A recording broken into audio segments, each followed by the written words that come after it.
I think that we're all here as incredibly spiritual, dynamic beings to learn something, to keep learning things, to figure out how we can contribute and do our best, to the through our lives, throughout our lives, to the very, very end, we're contributing and aligning with that path. And the greatest gift is finding somebody that can be next to you and do the same thing, who has similar goals, similar values, similar direction, so that it's easy, you know.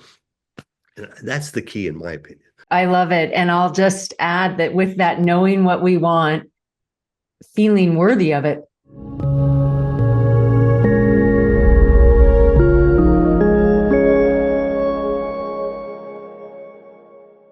Welcome to Donny's True Love Story. And oh my goodness, I've known Donny for years. I didn't know he was such an inspirational character in his delivery about what it takes to be ready for love and enter into love and sustain love. He is a true Renaissance man, a certified life coach, a hypnotherapist, and works with his wife, Heather, in Black Swan Temple and is a founder of Mystical Alchemy. He's a musician.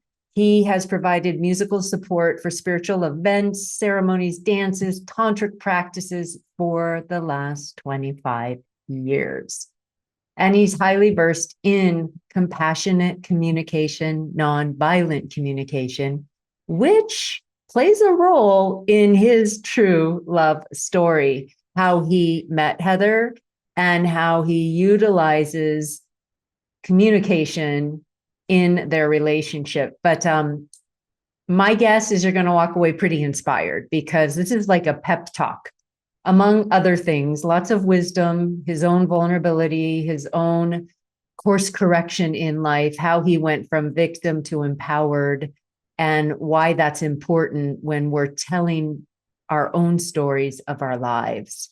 So enjoy, Donny. I know I did. Yay. You have a true love story. How many years have you been with Heather? I've been with Heather 13 or 14 years. Yeah, and I remember because I knew Heather. I knew Heather before, and then I know Heather after, and I also got to do a true love story with her. But I was really curious about your whole perspective, and I wanted to start with leading up to meeting Heather. Absolutely. I'd been married twice, so I figured, okay, I got to pull it together, and third's a charm. So I've got this one's going to really work out. I had also just come from a big accident previous to meeting her. I had a real, well, let's call it a big accident, and where my face got all bashed in, and um, so I wasn't the cute guy anymore. I was kind of going through some rough times financially and physically. And I figured out, okay, now is the time to really get clear about what you want. I mean, adamantly clear, and then attract it in. You know, I mean, the clearer it's I'm having been married twice. It's you get attracted to a woman, but that doesn't mean that it's going to last a long time. It just means that it's easy to start a relationship. It's kind of a pain in the ass to end one. So it's important to choose wisely. Now, of course, men tend to be more, uh, what would you call it? They tend to be more, physically attracted. And but over time, as a man gets older, he realizes how important it is to be really clear about what you really want in a relationship if you want it to last a long time. What was it that you wanted in a relationship in order for it to last a long time? Um, Specifically, I really wanted someone I could play music with. I had two incredibly talented, beautiful women in my previous marriages, and they were beautiful ladies. They were sweet ladies, but the long term of it really wasn't lasting because there was a disconnect when it came to the music. And anybody that knows me knows that I am like 100% into being a musician. I've been a music producer for 40 years. I've been playing music for 50 years. And so, there's a lot of music in me, and I really need a lot of music in my life. So my partner either has to endure that, which has happened twice before, or they have to participate in it. And with Heather, she really fit the bill. I mean, there's a few other things that were crucial to that, but the music thing was a deal breaker. I mean, either they were going to be really support, not just supportive, but participatory in the music, or it wasn't really going to last long term. I mean, it could be a fling, it could be a quick love affair, but it wasn't going to be a partnership. And at that time, I was probably like in my late 40s, and I really wanted a partnership. I've been married twice, and I really wanted something that was going to endure the depths of time. And then it was interesting because Heather had her background in hypnotherapy, using her voice accompanied by sound. That's how you originally started creating together. Is that correct? That is correct. I had met Heather, and basically I met Heather, and I was like, okay, she's cute, yeah, whatever. She had been an actress, a model. I had gone through already a half dozen models. I really wasn't interested in models types. Just my experience with them in the past was not stellar. And the fact that she was a model, she was cute, and but my friend Scott Katamas pulled us together to lead to do an NVC class, nonviolent communication, which I had been pretty brushed up on, and she was very beginning. And I go, does she know of NVC? I mean, how's that going to work? I mean, I just knew her peripherally, and he goes, oh no, not really, but you're going to cover that, and trust me, it's going to be a good collaboration. I'm like, okay, I can deal with that. So she comes and she brings a crystal singing bowl, and we do a little quick chat before the people show up, and I go, well, what are you gonna do with the bowl? She goes, well, I'll do a little meditation, and you could lead the class. I go, oh, okay, that's meditation. That sounds cool. I mean, I'm down with that. So she does her little bowl thing, and she talks, and she does a guided meditation, and she finishes. It was like, I don't know, 3 5 minutes, and I look over and I'm like, wow, man, that was pretty good. They're really good at that. Then we do our NVC class. So that's kind of like how we met. I mean, we had met at parties and said hi, but that's where we really met each other, because we kind of worked together in that little hour session. And I kind of knew that, then she told me she was doing these sound healing things, and I was very interested. I was certainly interested in playing music, and that's something that she was doing, and we collaborated on a couple of those, and we were both in a relationship at the time. So it wasn't like I was in any way, I was just curious about the musical connection. That was the real connection to her, and we started doing that, and it was really easy. She was really another value that I really had, that was a prerequisite for any kind of committed relationship, was trust. And I really, I mean, I learned that she was really trustworthy. I mean, when she said she's going to be there at 8 o'clock, boy, she was there at 8 o'clock. She said she's going to be there. She always did what she said. There's a lot of people that talk the talk, but they don't walk the talk. And she walked the talk. I was like, wow, that was a really crucial part of any kind of long-term thinking, is somebody that I could really trust. And she started playing, and we started playing together, and that became the beginning. Eventually, even though we were both in relationships, we both recognized that we really weren't happy in our relationships. So it just kind of merged into a love affair that has lasted this right until now. I'm loving that you're highlighting on you had a deal breaker.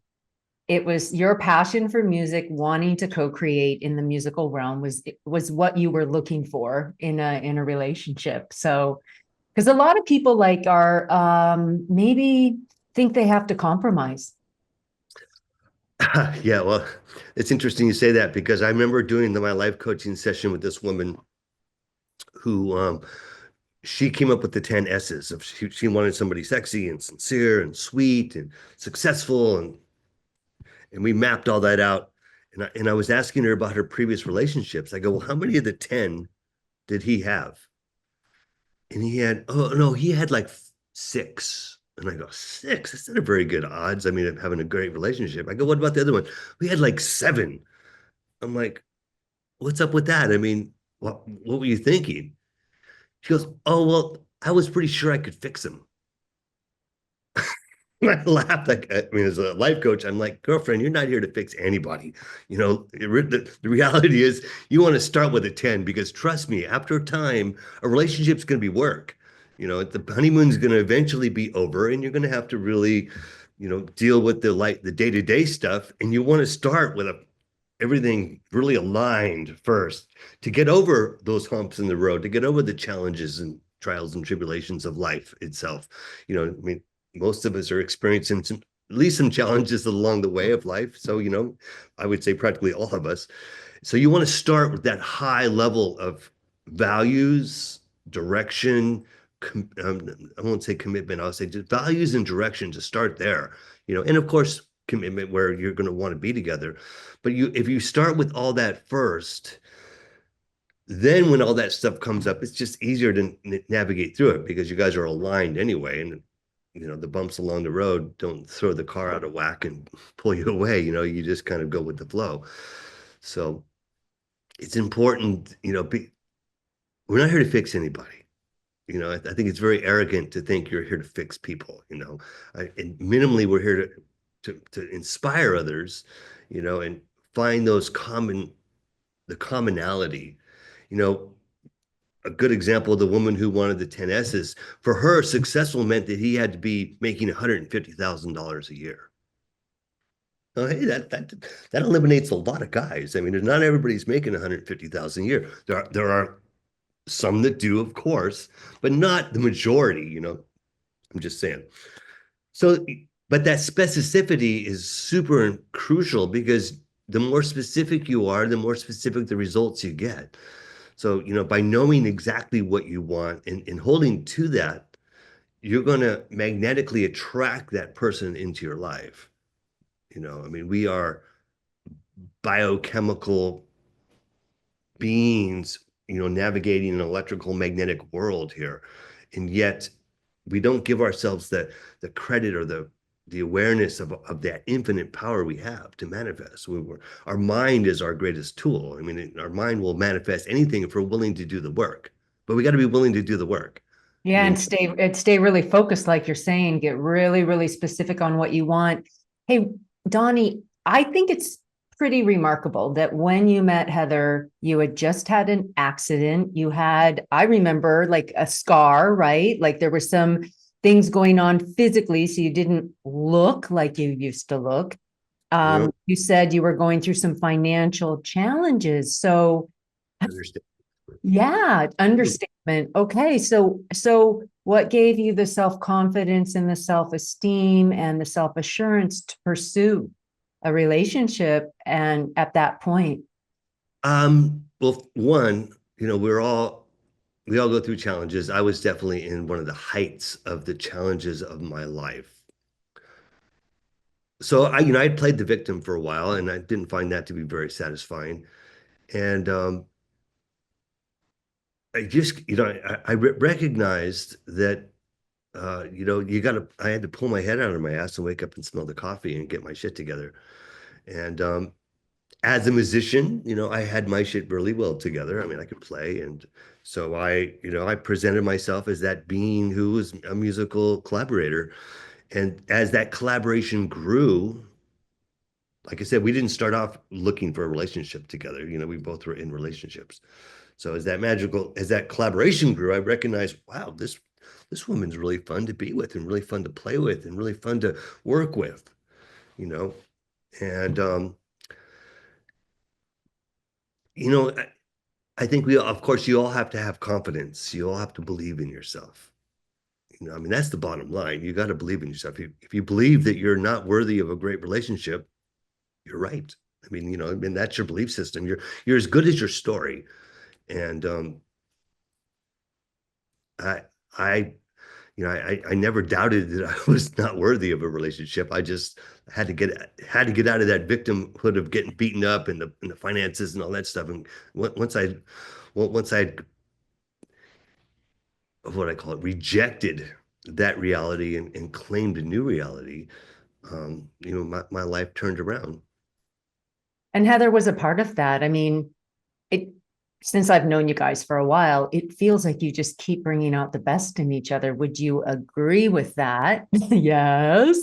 Or and why and how do you bring out the best in each other? Why and how? That's a very, very, very interesting question. Why and how? We both have very similar goals in life, extremely similar goals in life. Um, we're aligned in that way. We're aligned with our values. And yeah, and we also, I mean, not every, I don't know if it's for everybody, but we work together a lot. We live in a very, um, we don't live in a small space, but we cohabitate extensively together. We probably spend, most of the day together, usually working on things. And everybody has their astrological personality styles. And I think I'm very easy to be with, and I think she's very easy to be with, and we cohabitate together very easily.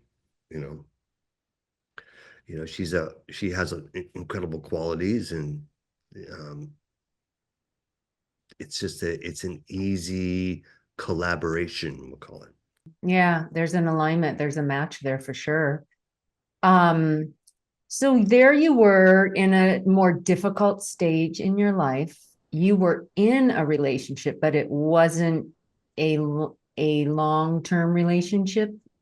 No, not at all. We'd only been together a month or two, and it was somebody that I had known in the past, and it had seriously given me a lot of assistance with my finances and things like that. She was a trust fund woman. She had plenty of money. So it was a nice, I felt very supported by her, but I didn't see the long-term connection. She definitely wasn't musical. And I really recognized at that point in my life, I really wanted somebody musical in my life. Like I said, already been married twice. So it just seemed like the missing element from the past two ones that if I could pull that together, I think I've got something I could really, spend the rest of my life with. Mhm, mhm. You guys really do honor each other. I see that. And just as a man, like what are ways that you honor your woman? I give her respect. I don't demand anything from her. Um, I'm kind and considerate, I think, which is important. We make food together. We do a lot of things. We collaborate together on a lot of things. We cook together. We do a lot of cooking together. We're both foodies. We love food. We have a cookbook out. We work together, and I do my absolute best to make sure that she feels supported in the work that she's doing with me. That she feels nurtured, she feels um, emotionally supported, um, even electronically, technically supported, because I play a big technical role in that whole thing to make sure that I do my best to make sure that she sounds, looks, and is the greatest that she can be. And I think that we all should do that for each other. But in our relationship, I also get that opportunity because we work a lot together. I mean, I'm the one adjusting the mics, and I want her to sound the absolute best. We've recorded a lot. I want her to be the best that she can be. And I think that that's an important part of a nurturing relationship is wanting the best out of each other and supporting each other in doing that. I remember when I was first, Gavin and I were new, it was maybe a month into our relationship, and we were walking in a parking lot and kind of like coming together. We were going to hold hands or something, and he started tripping. And I grabbed his hand and I swung him and I turned his trip into a dance. And then we landed, holding each other, walking down the path. And I said, sweetheart, I'm always going to make you look good. I'm always going to make you look good. So I just remember that moment. And it sounds like what you're saying too. And it just came so natural that, and I got your back. I got your back, I'm really here for you. It's so beautiful to be with someone where it's that easy and that natural. And I do watch that as I'm encountering everything that you guys create and how you co-create and collaborate. Um, and it feels like you have a really balanced relationship. Do you relate to roles like man woman roles much, or how do you two play out your role mates with each other? That's a very interesting question. I'm trying to think of what roles, what roles you're referring to. I mean, I guess in a sense, we live together on a 2.5 acre parcel. When it comes to being the plumber, the electrician, I definitely play my role in that. you know, just because that's something that I'm familiar with. Um, I would imagine I would guesstimate that she probably does a little more cooking if that's a role. I mean, I don't, we do a lot of cooking together, but she she's I think we manage our roles very nicely. I don't know that we have, you know, designated roles per se, I mean, I obviously being the guy, I'm more the fix it kind of character, so I play that role. Um, yeah, I'm not sure if I'm answering your question. No, I don't even know why I asked it, but it's because there are like some traditional roles that people kind of fall into, and it feels to me that it's just been more you naturally fall into roles based on your talents or your skills or your inclinations. And it has not been based on tradition or shoulds, more natural, more of an organic unfolding. I would say Yeah. there's an organic unfolding. I think both of us do whatever is, if there's a requirement of something that has to happen, we both, fall into those into that doing in a way that best suits our abilities.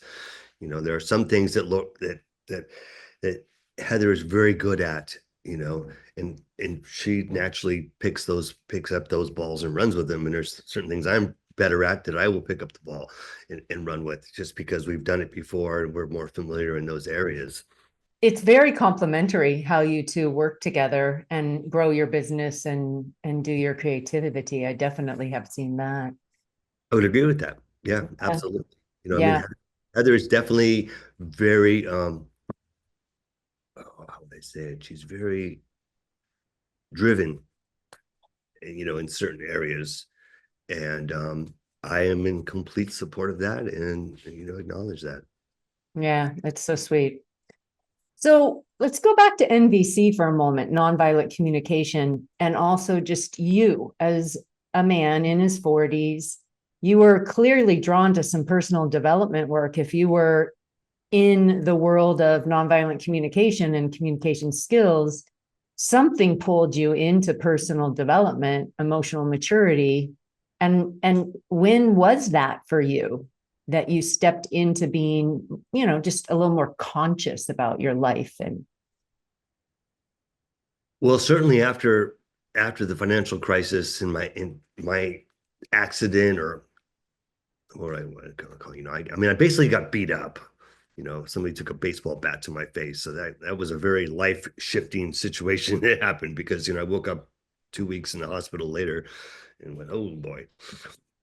So that was right before the financial crisis. So, you know, as I'm trying to recover from that whole incident, all of a sudden the financial crisis happens, and I was very unprepared for that, completely unprepared. And like I said, we always have two options in life. We have more, but minimally we have two options. We could play the victim, or we could be the phoenix rising and get it. So, having lived on Maui for practically 2/3 of my life, there's no shortage of new age self-help guru-ish vibes going on here. And, I've had my own spiritual practices, and, I've been journaling since, I mean, I met Tony Robbins when he was a kid, when he was working for Jim Rohn before he was the Tony Robbins. So I've been in that vibe and self-help. When I was really young, I had a boss before I moved to Maui, who actually was the guy who encouraged me to go to Maui. He was a very wealthy man. I was his secretary, and he was a Amway double diamond. So he was always presenting people with self-help books and you can do it, and these kind of um, from the self-help consciousness world, vibes. So he was promoting that, and I was reading those books, and I was into that stuff really young in my teens. And when I came to Maui, I had my musical life and went through my ups and downs and bought property and did all this stuff. So I was a growing human experiencing life in its own way, and having my own desires for success and happiness. And it was actually Lori Grace, who the woman I was dating, who got me into nonviolent communication. This was a woman who was a trust fund person, and she had her own communicational issues with people. So she really embodied NVC in a grand way. And was kind of I mean, she really promoted it with me too, and sent me and my son to camps and stuff. She was great, a great helper in that. So I loved NVC. NVC, I mean, I hung out with Marshall Rosenberg quite a bit, and the inventor of NVC. And I'm a fairly intelligent man. NVC really resonated with me. I really loved the whole teaching and the whole mental concept of it, of what it was very aligned with who I am anyway. So it was perfect. And Could having you been on, just share a couple foundations of NVC teachings just for people that are listening and they're like, well, what is that? What would be some of the foundational pieces that you would emphasize? well, that's a great question. When I first started learning NVC, it seemed so complicated. And, I ended up videotaping Marshall Rosenberg. And as a video editor, when you're watching it over and over again, you kind of get some ahas out of it. So the big aha for me is empathy. If you don't know where to go back to empathy. If you get confused, go back to empathy. Empathy, empathy, empathy, empathy, empathy. You know, the world would be a better place if there was more empathy on this planet. So let's all agree that empathy is a great needed factor in this human equation called life. And the more that we can bring empathy into the equation, the more we're gonna get away from conflict and all the different things that humans do to each other that can be very violent in their own way. Empathy, empathy, empathy, empathy is the glue that makes nonviolent communication work. And so what I'm really saying is trying to understand people's feelings and needs, and not coming from your own place. Oh, it's all about me, and I want to get what I want out of this. Sure, we all want to get what we want, but we communicate every day. We're all here navigating through each other's lives to figure out how to get what we want. I mean, and we don't have to take or steal or manipulate or coerce. I mean, that will in the short term get you what you want, but the afterburner of that is just the karma is really rough. So I think if we all had more empathy, we all practice more empathy, we all came from a place where we really want to make a connection and not manipulate, not coerce. Um, World's a better place. So Marshall was really onto something. I mean, he was a brilliant guy, amazing man. Yeah, yeah, I love that. It's understanding each other's wants and needs, and then also knowing how to articulate our own wants and needs with others, the people. Articulate in a way that's not needy, because it's not about being needy. It's about just stating it like, I have a really strong need for respect. And when you said, quote, quote, quote, quote, I wasn't feeling it, and I'm just curious, how that meant to you. And when we come from that place, as opposed, I'm not getting respect from you. Why people do this a lot, trying to browbeat people into submission. And that's a really only a temporary fix. It doesn't, it gets a lot of resistance, and it doesn't get you what you want, really. I mean, Well, yeah, accusations versus self-responsibility. And the tone in which you said that was what just struck me. I well, have a need. Yeah, you're just flat out straight, clear. I have a need for respect. no blame, no shame, just because I think all of us, we all have the same needs. So if it's presented in a way that is not blame and shame, like in my story, I'm really feeling there's a lack of respect, and I'm not blaming you for that, but I'm just saying what I'm feeling. I want to know how that reflects when I tell it to you.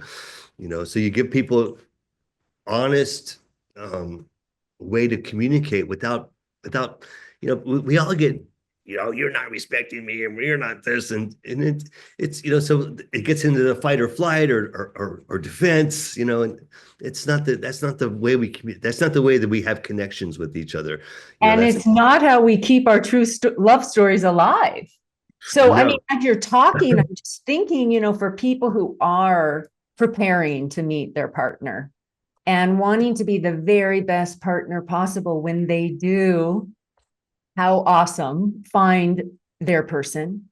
Nonviolent communication as a skill, as a practice, as a philosophy can go a long way in being prepared Very for. true.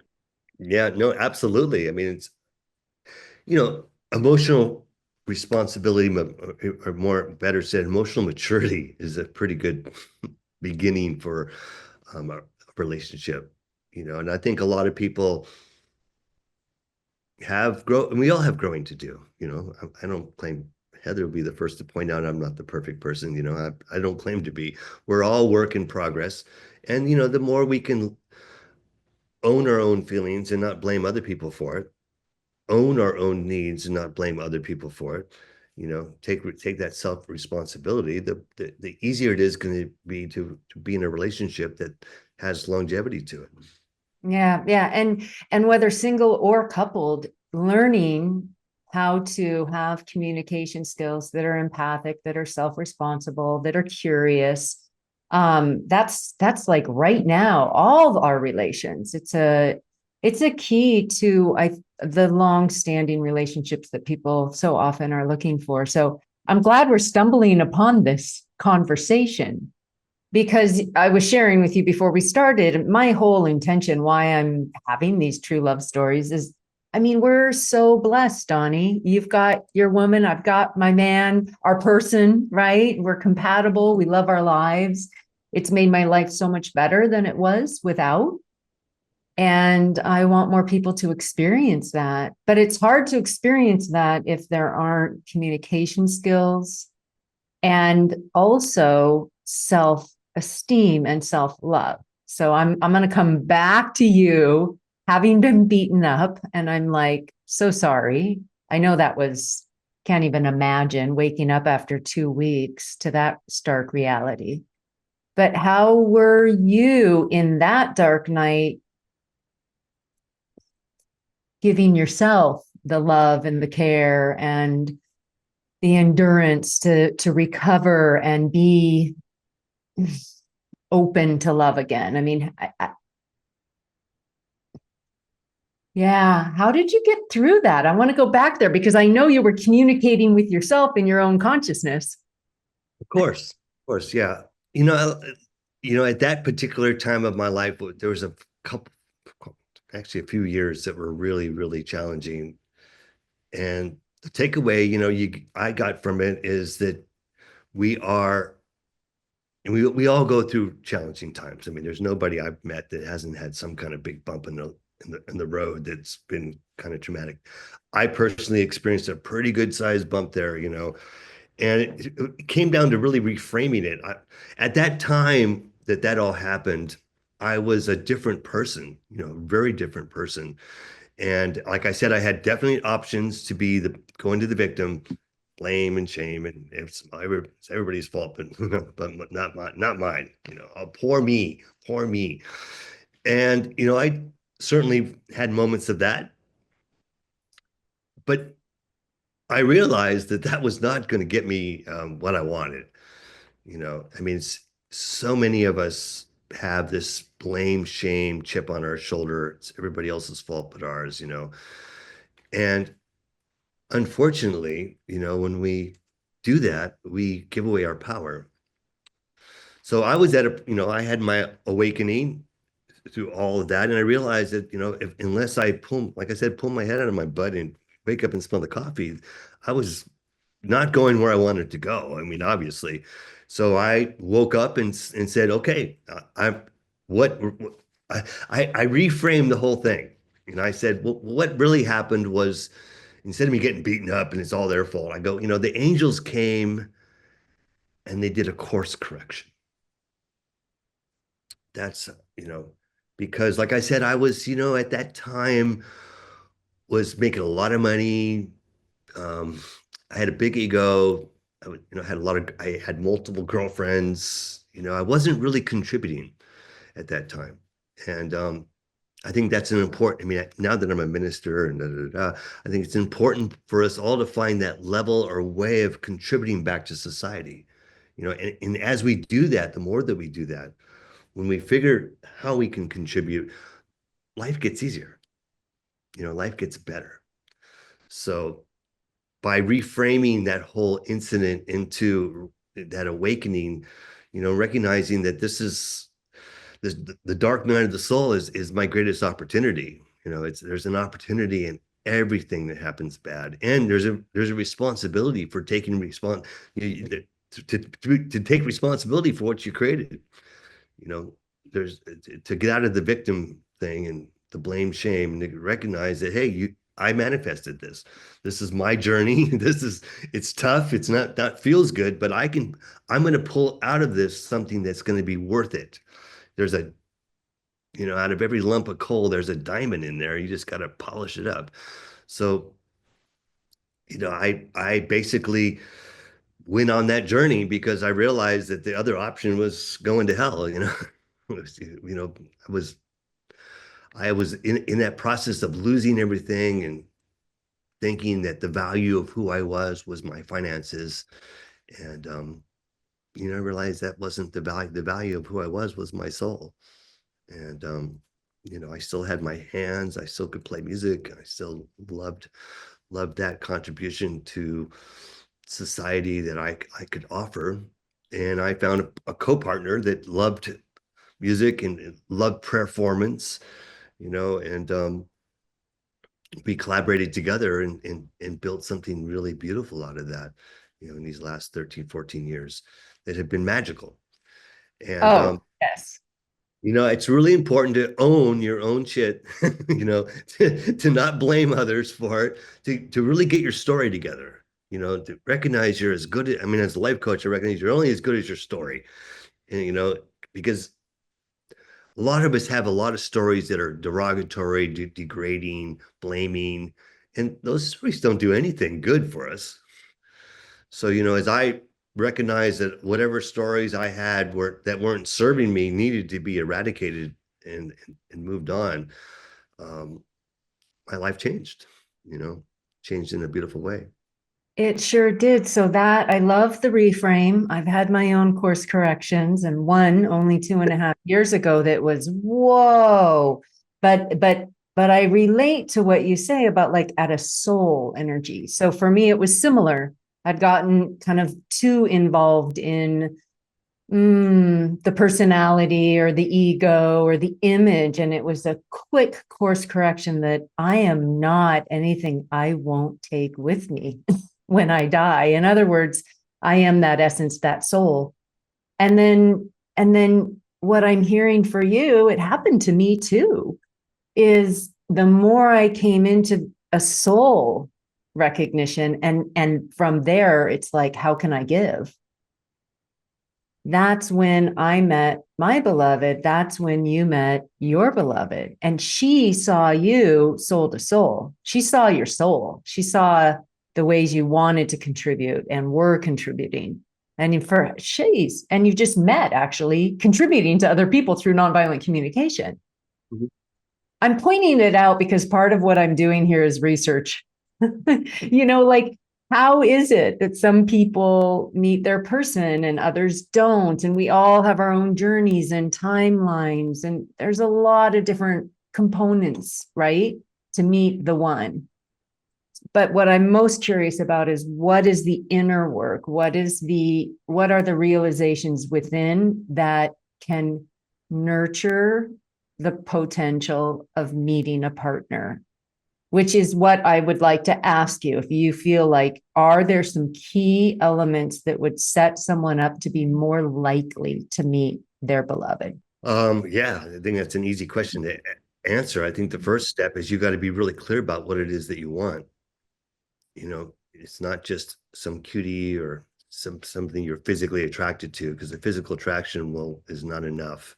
I think I do a lot of relationship coaching. I always tell women, your job is to interview men. It's easy to start a relationship, but it's not so easy to end one. So before you let them in, ask them all those questions and really interview them. It's, you're you're vulnerable in the sense that there's going to be plenty of guys that want to get down your pants. That's not what you want. I mean, it's okay if you just want to have lovers, that's fine. But if you really want a long term, something that's going to really stand the test of time or be have potential for that, you need to make sure everything's lined up. So you need to get really clear about what it is that you want, really clear.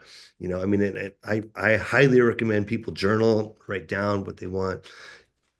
And the sheer art of writing it down sets in motion the attraction, the electrical magnetic field for you to bump into that person. But you got to be ready, you're ready by being clear, by activating yourself, by not hanging out at home watching TV all day. That's not how you're going to find your partner. You got to expand a little bit. You got to find, get out there, go out there and be available, be curious.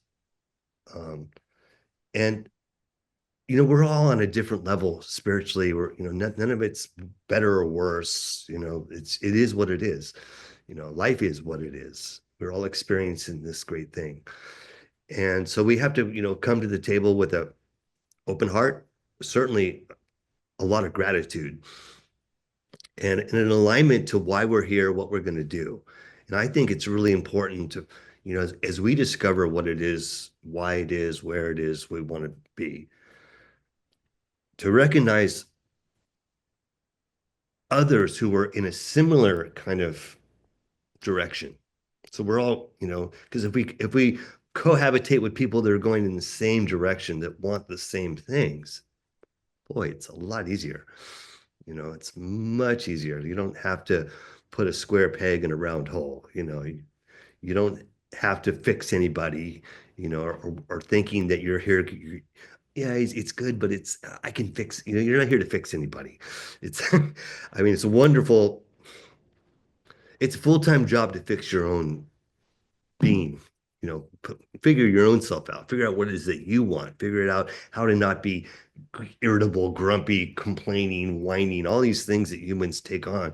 To get how to eradicate that from your own self, align yourself with what you really want.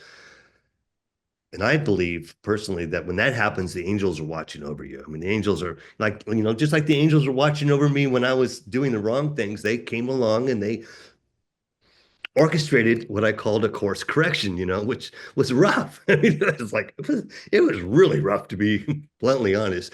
But I came out a better person, and everything that happens in life is there for a reason. To think that you're a victim or the world's pooping on you or whatever is not, isn't, I don't believe that's true. I think that we're all here as incredibly spiritual, dynamic beings to learn something, to keep learning things, to figure out how we can contribute and do our best, to the throughout our lives to the very, very end. We're contributing and aligning with that path. And the greatest gift is finding somebody that can be next to you and do the same thing, who has similar goals, similar values, similar direction, so that it's easy, you know. And that's the key, in my opinion. I love it. And I'll just add that with that knowing what we want, feeling worthy of it, And we already touched on that, but like, hey, you're not going for 6 out of 10 or 7 out of 10. I am worthy of a match. You deserve a 10. Well, Yeah. that's very true. I mean, you have to believe. I mean, our ego plays a big role in this. You don't need to have an ego like Trump or anything, but you got to believe in yourself. You got to believe you're worthy. You're going to get what you feel you're worthy of. So, raise the bar. I mean, give to yourself. I mean, I think one of the biggest challenges, too big a challenge, is giving more to yourself. I mean, that's and getting out of your own way, you know. I mean, those are like two big ones for people. Getting out of your own way, because we we don't give ourselves credit where credit's due most often than not.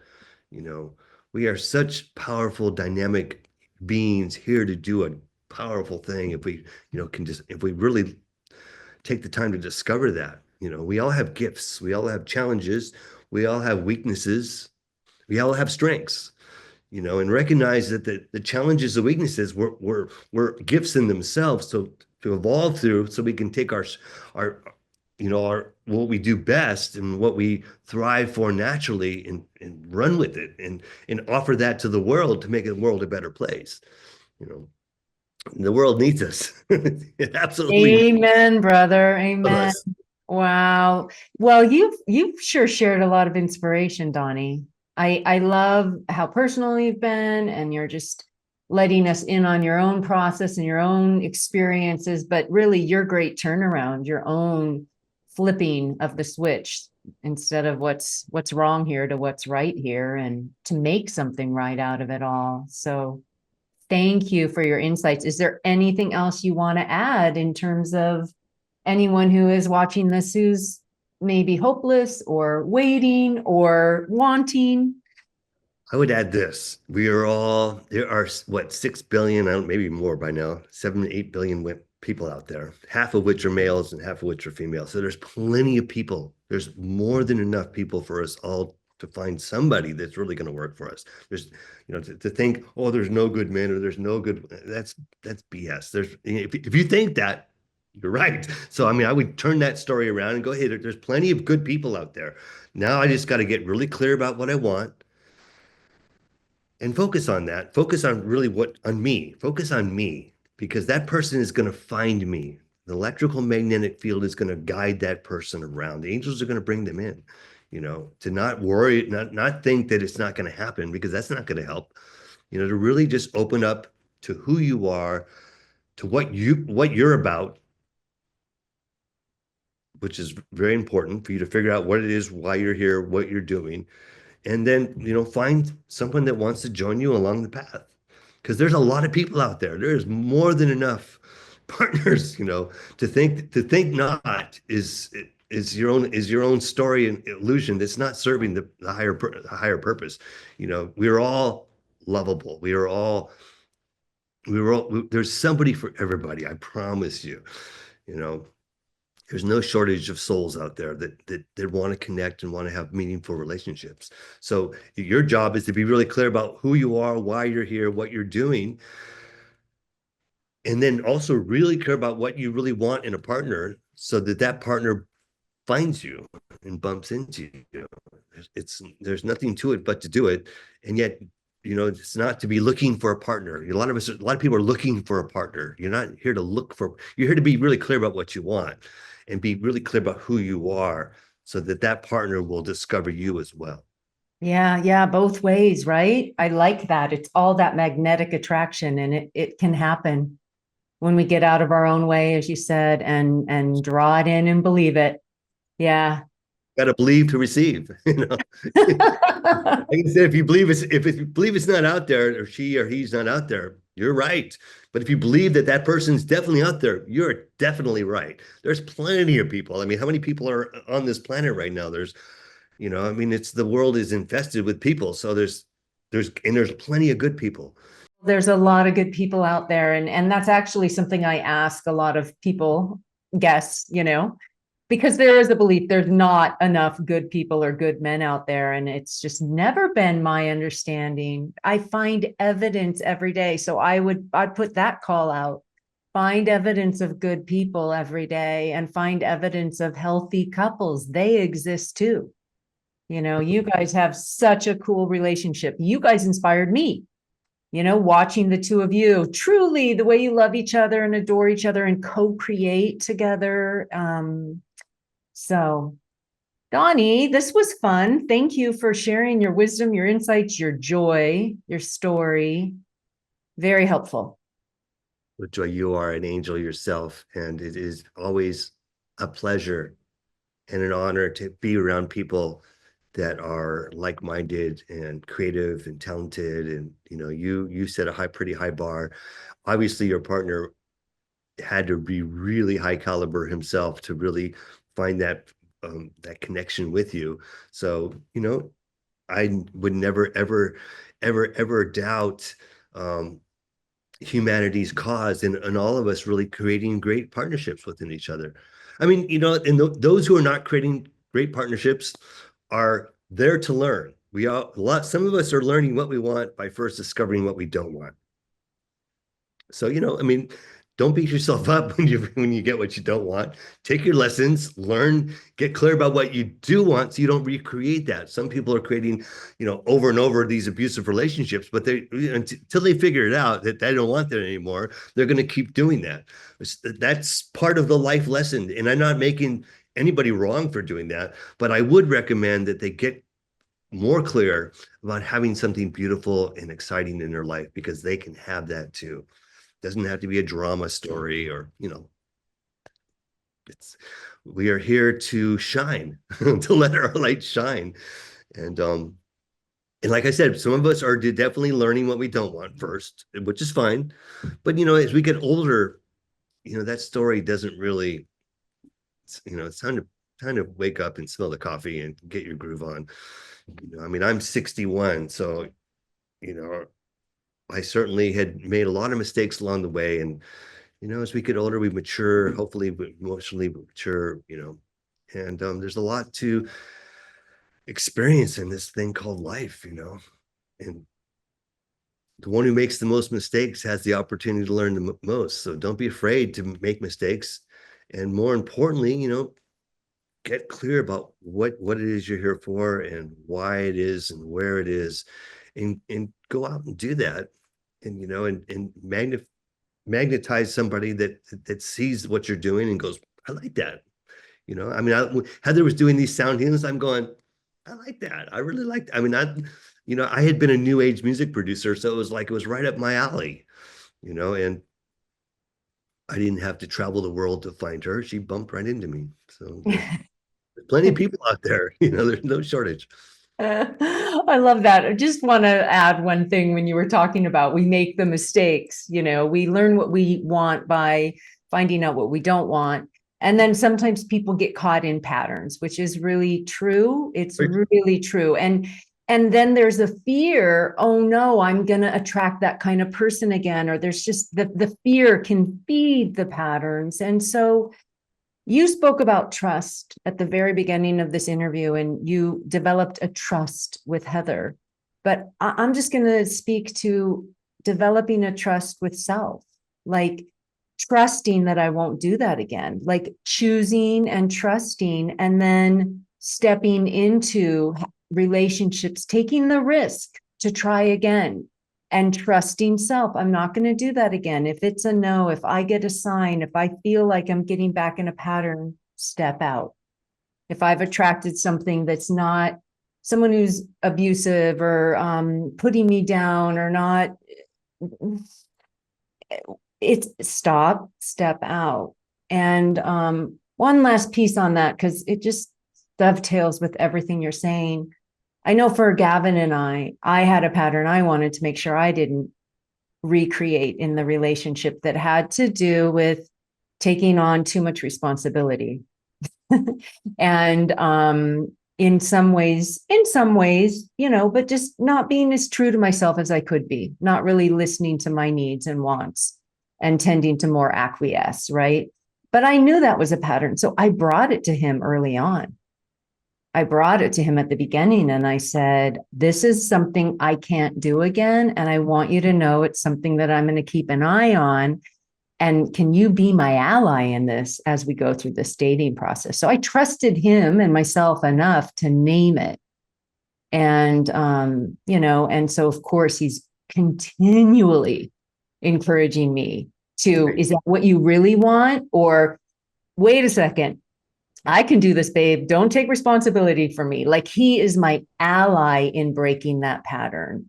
And it wouldn't be his tendency to have me take on too much responsibility, but it is even more important and apparent because of my past that we keep an eye on that. And so, whatever that pattern is, we can do so much alone. We can do so much with the other people in our lives, our coworkers, our family, our friends.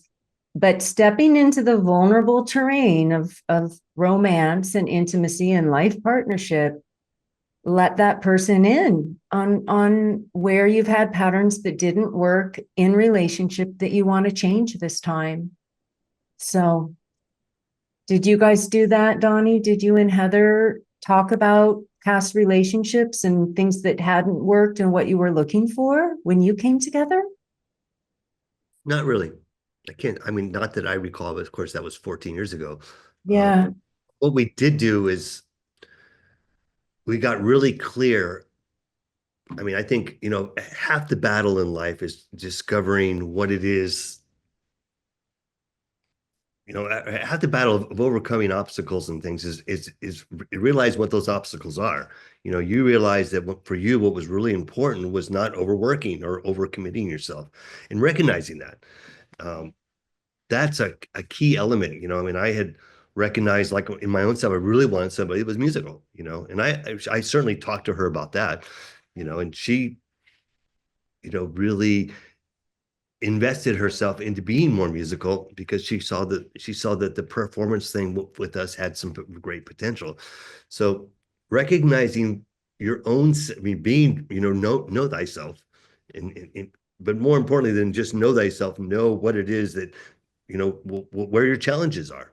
It's not just to think we don't have any challenges. We all have plenty of challenges. So to the real key to get out of a challenge is to recognize first that you have a challenge.